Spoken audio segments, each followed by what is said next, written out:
আসসালামু আলাইকুম, শুভ সকাল। কেমন আছেন সবাই? আজ 22শে নভেম্বর, শুক্রবার। আজ আমাদের ছুটির দিন। সকালবেলা ঘুম থেকে উঠে শুক্রবারে যে কাজটি সবার আগে করি সেটা হচ্ছে পুরা সপ্তাহের জমে থাকা কাপড়গুলোকে পরিষ্কার করা। তো সেটা করা শুরু করলাম। কাপড়গুলো ধোয়া শেষে চলে গেলাম রান্নাঘরে। সেখানে দুপুরের জন্য রান্না করছে আমার সাথেরই একজন। আজ একটু ভিন্ন ধরনের রান্না হলো আমাদের বাসায়।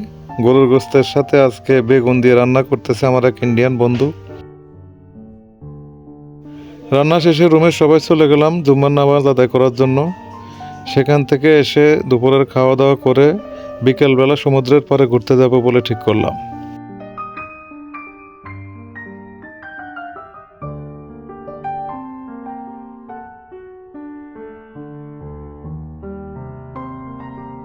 খাওয়া দাওয়া শেষ করে চলে এলাম বিকালে কাতার বর্ডার সংলগ্ন সালোয়া বিচে। বীজটি ছোটোখাটো হলেও দেখতে খুবই সুন্দর। সাথে কাতারের বর্ডার, নদীর এপারে সৌদি আরব, ওপারে কাতার।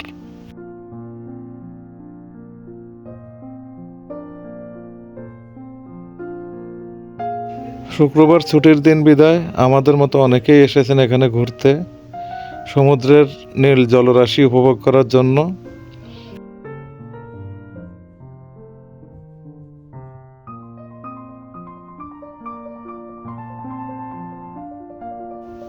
এই বীজটির সৌদি আরব অংশ থেকে দাঁড়িয়ে আপনি খালি চোখে কাতারকে দেখতে পাবেন।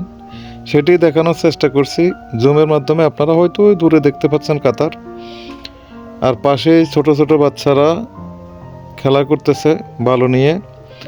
একটা সময় আমরাও সমুদ্রের পাড়ে এভাবে খেলা করতাম।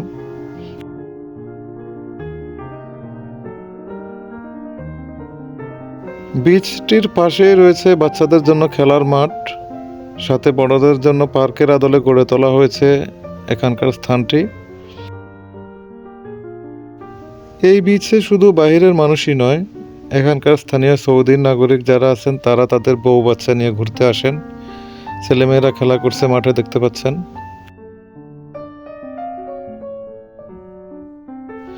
ঘুরে ঘুরে অনেকটা সময় পার করে ফেললাম এই বিচে। এরই মধ্যে পশ্চিম আকাশে হেলে পড়ছে সূর্য।